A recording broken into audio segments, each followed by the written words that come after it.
it was one of those murders that was so cold-blooded and personal. And the fact that the killer said something to Liz, the fact that she was shot 4 times, including execution style, there's a personal message there. It's not an accident, right? Someone wanted her gone, and in a bad way.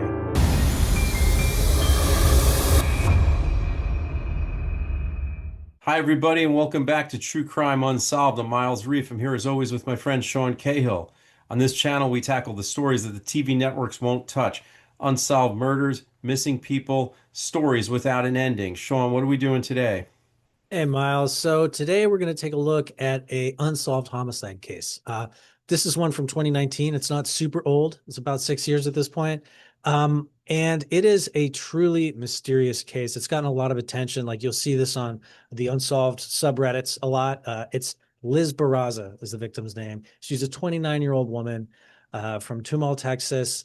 Had a husband, had a house, had her life very together. But for some reason, an unknown person gunned her down in front of her own home while setting up a garage sale. So let me just give you the little timeline and kind of the facts of what we know about how the shooting and the murder took place. And then let's explore who Liz was, maybe, and talk about what might have happened here. So this took place on January 25th of 2019. And what's kind of interesting to me about it is it was really early in the morning, just before 7 a.m. Liz was in her front yard. Her husband, Sergio, had just left for work several minutes earlier. He worked as like a flooring, I think, contractor. And so she was in her front yard setting up for a garage sale pretty early in the morning. Usually 7 a.m. in a neighborhood's sort of quiet. People may be on their way to work here and there, but not a lot of people on the street. And a Nissan Frontier truck pulls up. A person gets out. There's a little bit of a conversation. She says, hello. He or she, because we actually don't even know if it's a man or a woman, says something to Liz for about 6 seconds, and then they pull out a revolver and shoot her 4 times. The final shot being while she's already on the ground, like execution style, into her head. This person then gets back in that Nissan Frontier and is gone. We know all this because there are ring cameras in the neighborhood. There's some footage of it that will show you. It's kind of from a neighbor's house across the street and up a couple houses. And then there's a little bit of audio we can actually hear from Liz's own ring cam, although that camera didn't have like a visual line of sight on what took place.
Some of the frustrating things here are we don't know what was said between them. The only thing we know for sure is Liz said, like good morning. But after that, the conversation's very muddled. And we can't really see on this grainy footage what the shooter really looks like. Is it a guy? Is it a girl? How old are they? We don't know. Um, and so the next thing that happens is basically a neighbor hears these gunshots and within a minute of them happening is calling the police. Meanwhile, the shooters trying to leave the neighborhood in their truck, they wind up turning around though and coming back about a minute later, right past Liz, who's dying in the driveway. She, I should say, didn't pass away immediately. She wound up dying hours later at a hospital, but never regained consciousness, wasn't able to tell anybody, what she saw or what happened. And this is how this whole investigation begins. Like, those are basically the facts that we know. It seems solvable, right? Somebody comes up to someone in their own driveway, they're on camera, we can hear a little bit of it, we can see their car. From what we know, like normally that's the kind of case where you're like, okay, I think we know how to get this person. But what's really baffling and strange about this case is we don't. Those pieces are not as clear as you think. We can't see the license plate on the car. We don't know what was actually said. We can't really see the person very clearly. And most importantly, what I'm hoping you're about to walk me through, Miles, is Liz's life was really normal. She's what you would call a clean victim. She was not doing anything that was putting her in harm's way, which you do see a lot with murder cases. So why don't you tell me a little bit about who Liz was, right? Now that we know the circumstances of the murder, let's dive into her background and her personal life. So I think what Sean just said about Liz being really normal and not being your typical victim is right on point. So Liz was married. She had a job as an analyst at a pipeline inspection company. She had a lot of interests that were sort of like community oriented. Her biggest thing in her life outside of her husband and work seemed to be her and her husband Sergio's involvement with a group called the 501st Legion, which is a Star Wars cosplay group who does a lot of charity work. So these are folks that put like a lot of time into creating these actual what's the phrase I'm looking for? They're approved by Lucasfilm themselves. So these outfits that they're building, we're not talking about going to a costume shop and buying like a Halloween costume. This is something that they build with their own hands and they manufacture stuff and fabricate stuff. And they actually have to be up to these very specific specifications. These are groups, they have chapters all over the world. And Liz and Sergio actually belong to an imperial group. So these are folks that dressed up as stormtroopers and people other folks associated with the empire. Um, the tagline of this group was "Bad guys doing good." So they did a lot of charity work, and apparently, from everyone that we've spoken to and from what we've been able to research, Liz was really, really oriented towards that kind of stuff. She loved going to children's hospitals. She loved doing this volunteer work. She loved giving back to the community. She was by all appearances, an extremely altruistic person. Her and her husband Sergio had no debt. From what everyone's been able to find out, they didn't have any long-standing beefs with anybody. There were no enemies lurking around the corner. There was no neighbor that they had a property line fight with. There was there was no other person that anyone has been able to find that was involved with either her or Sergio. Sergio has been extremely cooperative with the police. He handed over his phone. The cops have gone through every possible digital form of communication on both sides and haven't been able to find a single thing that would point towards an affair or a disagreement or anything. By all appearances, they had a good marriage, and Sergio, as I said, has been very cooperative. There is a life insurance policy, which is everybody knows sometimes that's a motivating factor in knocking off your spouse. Sergio has not been able to collect on that life insurance policy because it's still an open case. And as long as it's an open case and he's a person of interest, because of that, he can't collect. And so he's moved on with his life. I believe he's remarried. But we did interview Liz's parents, and they have nothing but good things to say about Sergio. They certainly don't suspect him.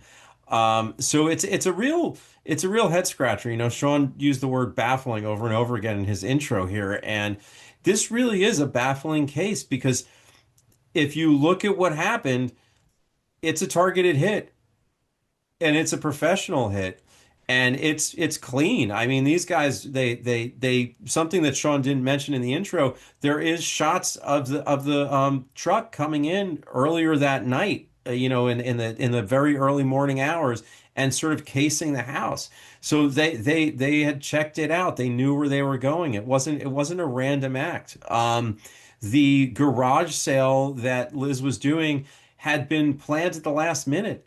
It had barely been advertised. So, how did these people even know that she was going to be outside at that time? How did they know that Sergio was going to work at the time that he was going to work and that the coast was going to be clear? There's all these things that were very well planned out, but to my mind, also speak to some direct knowledge to what was going on in Liz and Sergio's lives together, because there's no way to know this stuff unless this is someone who knew them, or unless they were listening in on their lives, or they knew them directly. How would they have known this stuff? How would they have known when Sergio was leaving for work? How would they have known that Liz was going to set up that garage sale? It really, it's baffling, as Sean said. I wish I had another word. I don't want to open up a thesaurus right now, but it's a real head scratcher, because like I said, it's a clean kill. I mean, this guy or girl gets out of the truck, boom, boom, boom's gone, comes back, makes sure that.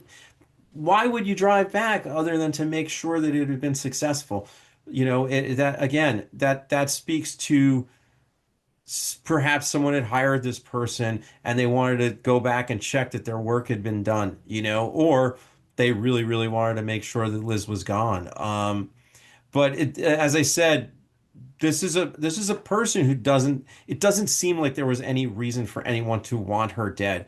And in 6 years, nobody has been able to find that reason. Yeah, and that is absolutely the most insane part of this whole thing, because usually you talk to enough homicide detectives about how they solve their cases. Some of them take a while to figure out what was wrong in that person's life, but most of the time they'll find it eventually, right? There'll be one text, one weird receipt. Somebody saw something and say, aha, there's the friction. They had a disagreement with a coworker. They were having a secret affair, even if it was pretty well covered up. They'll get to it eventually. It's been 6 years. No one has a clue what the deal was with Liz's life, why anybody would want to hurt her. She was not one of these people who moves through her life being difficult, being nasty with people. Everybody loved her. We've talked to these people. You'll see these interviews. This is the introduction video. Go watch the interviews with everybody who knew her. You'll be just as mystified as the rest of us to see, like, she gave her time to charity. That was like what she did for fun. She was a sweetheart. So a lot of this doesn't make sense. I do want to circle back, Miles, about some other stuff that happened on the day of the murder that is really interesting to sort of zero in on. One of them for me is the fact that the killer used a revolver, which is not, yeah, there's plenty of revolvers out there, but most homicides take place with like semi-automatic handguns that eject shells. That is the vast majority of like street shootings and stuff like that. This person used a revolver, most likely because it does not eject brass, meaning that those shell casings stay with the killer and they get to dispose of them later at their own convenience Yeah. rather than leaving more evidence behind, right? And why that's important for those of you who don't understand this is that shell casings are the part of the cartridge that actually takes on any signature that gun will have that's specific to that gun. So in other words, when that the full cartridge is passing through the chamber, anything that's in that chamber is going to scrape against that brass, and that's going to be the signature that's left. When the other part is just like the head that goes through you, and the explosive part, right? Right. So Well, and that gets distorted and it hits things and shatters and becomes all kinds of different shapes. But it's that brass, which is a soft metal that gets scratched up inside the workings of a gun and touched with the firing pin, which is like basically like a fingerprint. So if you can leave that behind, you're giving the police a pretty big lead. If they can ever find that gun and they can ever prove that you had that gun, that's it for you. So you see this once in a while with like really professional style hits. It's a revolver. I for some reason you don't like hear about that in Hollywood movies about hitmen a lot. They do actually use like Glocks with silencers and stuff, but really that's kind of not how it typically goes down. The other thing I wanted to talk about was Liz did have a ring cam, like I said, right? And it was kind of more at her front door, not in front of her driveway. And her driveway would have been cut off from the ring cam's visuals, as would like the curb right in front of her house. So if you were going to pull up on somebody to kill them and they were in their front yard, you'd probably just pull right up in front of their house. That's not what the killer did. The killer almost seems like intentionally went way up, like over here, in her driveway's here, out of the view of the ring cam. Is that an accident, or does it mean that the killer was familiar enough with Liz's home that they knew where that ring cam was and they were avoiding it? It's hard to know for sure, but it is a strange place to park across the street and up like a house. Um, but there's just like you said, I mean, the fact that they knew about the garage sale at all, which was not something that was widely advertised, they had just sort of decided to do it. The killer seemed to know, like this could be another coincidence, but they seemed to know when Sergio was going to be leaving for work Well, and because, just to interject on the garage sale part, a detail that I didn't say was that they only put the signs up, I believe, Thursday evening, Thursday the 24th. So they right. actually went through the neighborhood and put up the signs on the 24th for the garage sale that was happening on Friday and Saturday. So this wasn't something, that they were literally trying to make some money just so they would have some extra spending cash on a vacation they were going on. Like that's why they were doing it. And the other thing that sticks out to me, and I don't think we really talked about this necessarily with anybody, but the fact that it was 7 a.m. Maybe it's because I like to sleep in, not anymore because I'm a parent, but 7 a.m. is a strange time for people to be expected to be in their front yard. Most people aren't. Like, if they are, they're probably really quickly just getting in their car because they're leaving. But this person seemed to know Liz was going to be out there by herself, kind of just like, fiddling around, setting up a garage sale, unpacking things, setting up tables, what you would expect her to be doing. How do they know that? Right? It's very And like look, the argument's sake, they could have initially intended to ring the bell and have her come to the door and do what they did, right? yeah, But the most important thing to me has always been that they knew when Sergio was going to leave, which means that they had been staking the place out for several days, or they were familiar with their routine, right? Uh, right. but I mean, look, the garage sale, it is really crazy. It is really crazy that that was the day that she was doing it and she was outside and they caught her out there. But just, devil's advocate, maybe the plan had been to ring the bell. I don't know. Maybe, but then it's like without knowing for sure what the killer knew in advance, so much of that could be coincidence. But then so much of it seems to be so well planned that it's like they you would think someone who went through all that trouble must have known there was a ring camera on the front door and probably wouldn't want to do that. But Right, but right. maybe But, not. I but mean, looking at the appearance of the shooter and what we've heard from the cops, they believe that this person was wearing a costume, right. a disguise. So that's why they can't even tell the gender of the shooter because they can't figure it out because it looks like there's a disguise on them. So, Yeah. you know, Let's talk about the car for a minute because I think sure. that's kind of important. So the truck was a Nissan Frontier. The police were able to figure that out pretty quickly, even though it's not super clear on the video. It's just the size, some particular trim markings on it. It's not like the most common car in Texas, right? It's not a Ford F-150 or something. It's a little bit strange. It's a Japanese truck. But what's interesting is there's more of them there than you think. And because that license plate wasn't legible in any of the videos, it's a fairly like you think you'd be able to find that person pretty quickly, but not really. There's enough of those out there that they weren't able to trace it to anybody in her life, anybody that Liz knew. And they looked. I mean, they went through her friends in the 501st Legion, her co-workers. They tried to find someone connected to a Nissan Frontier, and it's incredible. Nobody. Yeah. There's Yeah. also no, just going back to the 501st because you just mentioned it. There's no sign, there's no smoking gun of a rival within that group. Like, like you get rid of the probable and you can't find anything, the obvious stuff like debt, an affair, the things that usually lead to this kind of killing. And then you're left with, well, maybe someone just, took offense over that they wanted to be the this type of stormtrooper and she took that uniform, so they were upset about it. And like who knows what people think, but they're we spoke to her friends who were part of this group, and it doesn't seem like there was an obvious rival there either. All we know is that Liz was a really outgoing, very very very personable, human who made friends easily and filled up the room when she walked into it. The only thing that I can think of within that social circle is perhaps someone didn't like that. Perhaps someone didn't like how comfortable Liz was with herself, how she was so outgoing, how she was the one to speak up and want to be involved in stuff, and maybe someone was carrying resentment about that. But that's going like so deep into the sort of like rabbit hole of motivation that I just it's not even right for me to speculate on that in some way because it's like it's really grasping for straws, and the truth is probably a lot more obvious and it just hasn't been found yet. Well, absolutely. I mean, one of the interesting things that we learned from the family is in their first discussions with the investigator, Michael Ritchie, who we have an interview with, you guys will watch. He told them, when we find out who did this, prepare to be devastated because it's probably somebody a lot closer than you think, you know? And I think at the time, maybe her husband Sergio was still on the menu.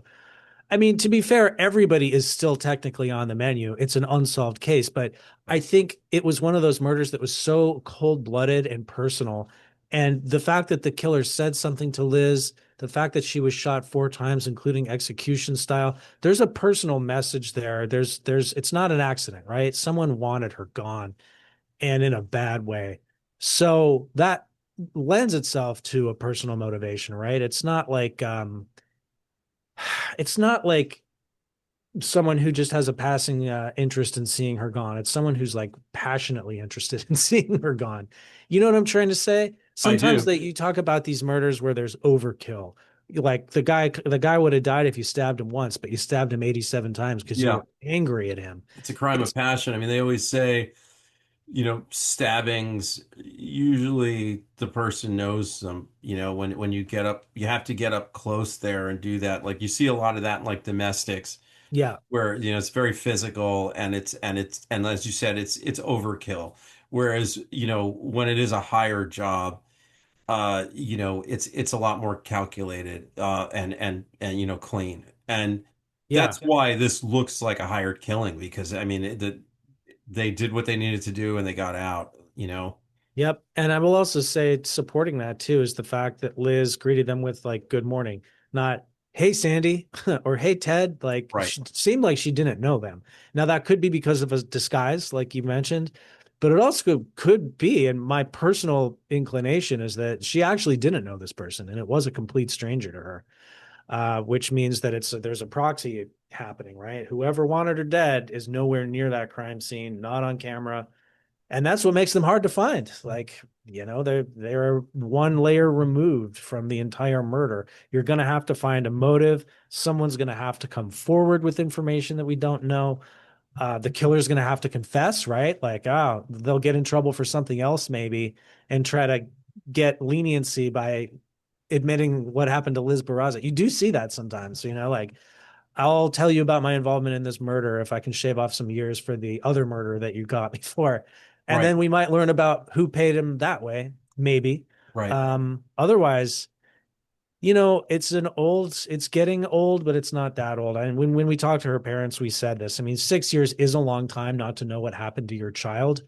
But in the world of unsolved cases, I mean, we see them get solved 20, 30, 40, sometimes like 60 years later. It does happen.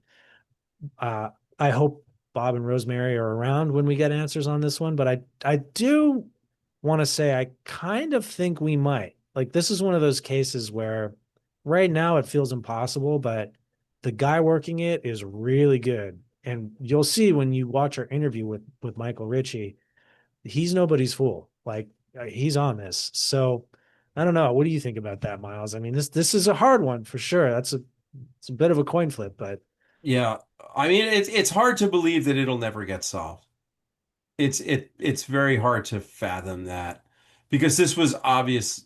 It's not, to me, it's obvious that there was a motivation behind this. This was not a random killing. There was a reason why Liz was killed in this way. And sooner or later, that's going to come out.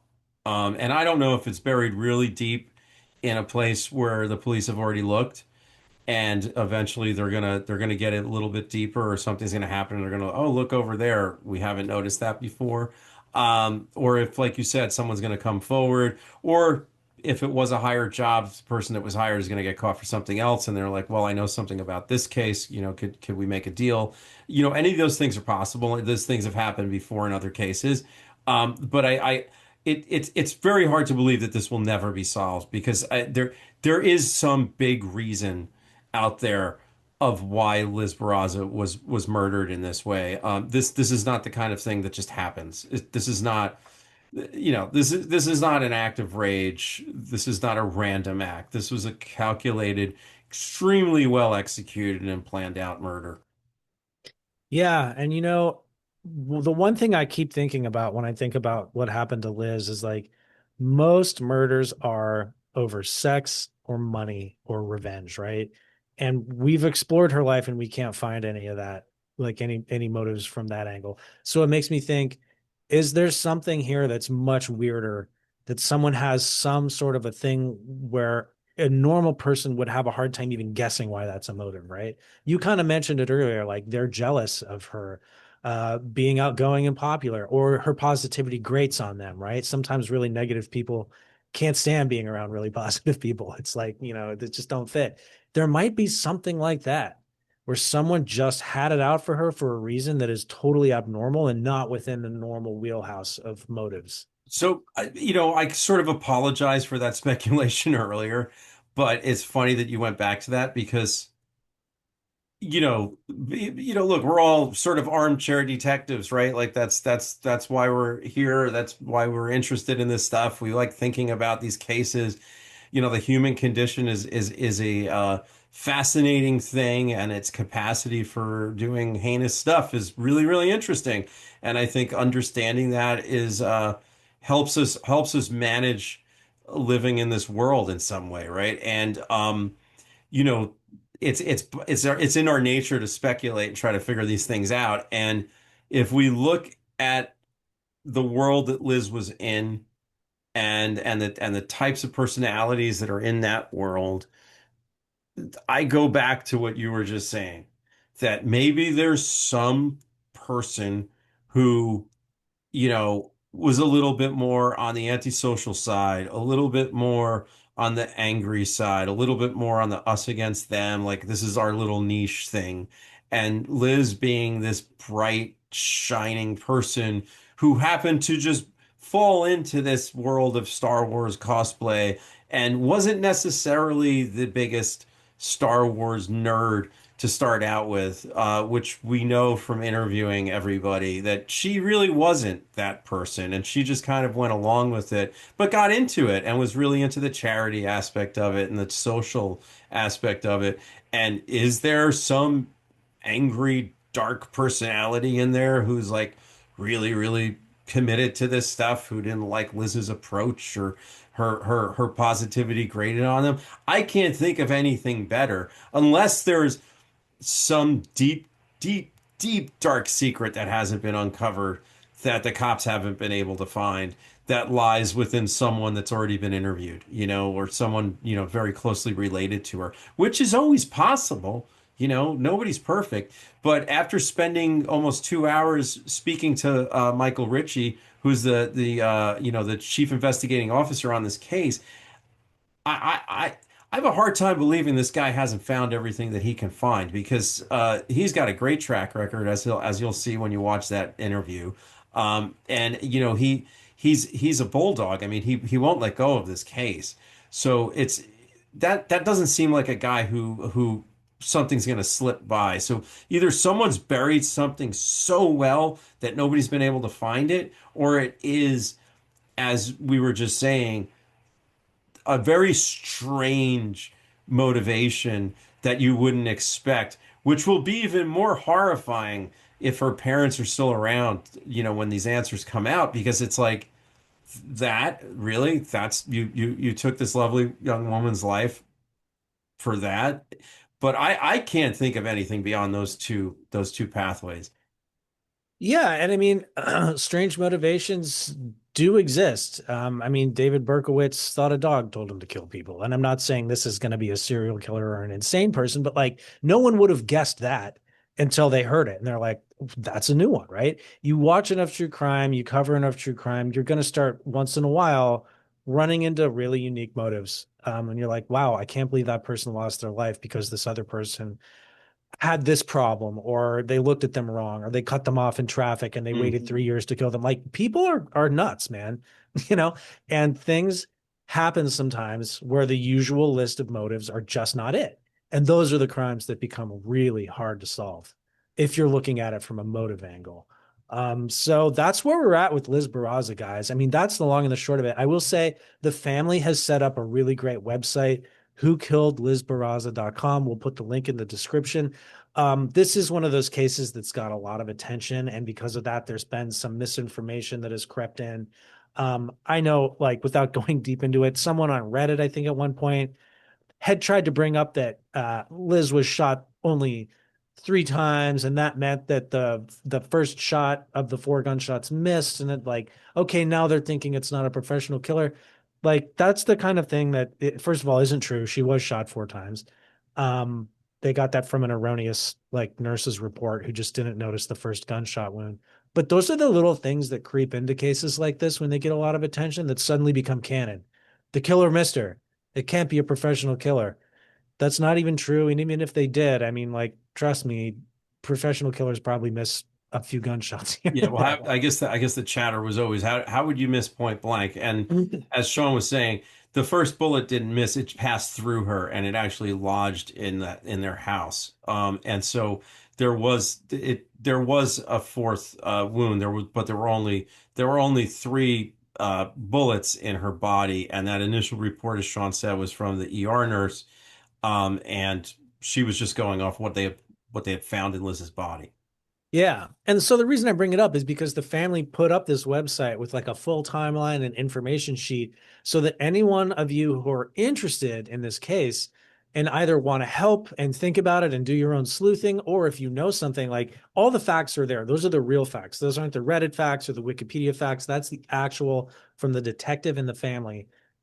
That's where it is. So like, we've given you as much info as we can give you, but there's always more detail. You could go over these cases forever. So I encourage you guys, if you're interested, to go check out that website. The other thing we'll put down here is the Crime Stoppers tip line. There's an active like reward. I think it's $50,000 right now for information that leads directly to the arrest of the people responsible for Liz's murder. So check out the tip line. If you know something, please call it. Check out the website if you want to know more. And with that being said, we're excited to bring you a couple of great interviews on this case, right? Who do we have, Miles? I mean, we talked to some great people. Well, yeah, I mean, we've got Liz's parents.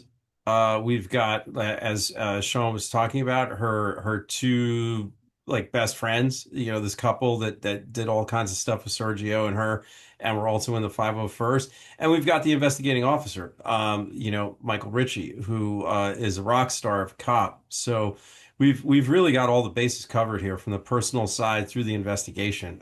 So yeah, I'm excited for you guys to see it. I'd also love to hear what everybody thinks, because I think this is a case that's been in the zeitgeist for quite a while, that people have been speculating on for quite a while. And it's such a head scratcher that I think, the online, sleuthing community has had a lot to say about this one. And, let's get a conversation started here in the comments. Like, let us know what you guys think now. And then as we start posting up these other videos, I'd love to keep that conversation going. And, maybe we'll even do a reaction video where we can kind of, go through some of your guys' comments and discuss them, and see how they pan out based on the information that we've been able to get from these other interviews that we conducted. So yeah, drop a comment. Let us know what you guys think happened to Liz. Absolutely. Yeah. I mean, we are excited to hear from you guys and to get involved in the conversation. I think, especially, using this as an opportunity to drop the correct facts in the description and point you guys in the right direction. Like, we can all sort of press reset and take a fresh look at this with the proper facts in front of each other. And let's go through it. I also, like I said, encourage you guys to watch the interviews because we gave you like the overview of the case, but there's a lot more to learn. And trust me, when you watch Michael Ritchie talk about this, you listen to Liz's parents, you're going to learn so much more about this case that is absolutely fascinating. So I encourage you guys to check it out. And you're going to learn more about Liz and Oh yeah, who very she was as a important. person. And I think we should always keep that in mind, right? Like these aren't just, mysteries. These are human beings. And, speaking to her friends and speaking to her parents, you really get a feel for that and what the loss that's been felt from her being gone. Absolutely. That's a huge part of it. And I think it's hard to understand what happened to somebody until you understand who they really were. And you're not going to get that necessarily from a detective. You're going to get that from the people that knew them and loved them. So those interviews are super important to us. And they are also informative. I mean, they're just, it's worth a watch, in other words. Like I would strongly encourage you guys, if you're interested in this case, not just to go to the detective and leave. Everybody has something to offer this story, and understanding who she was and what was going on is it as important as anything else. Yeah, absolutely. So if you guys like what we're doing, please drop a comment, like the video. If you really like what we're doing, subscribe, share it with your friends. We appreciate you, and we'll see you on the next one. Awesome. See you guys.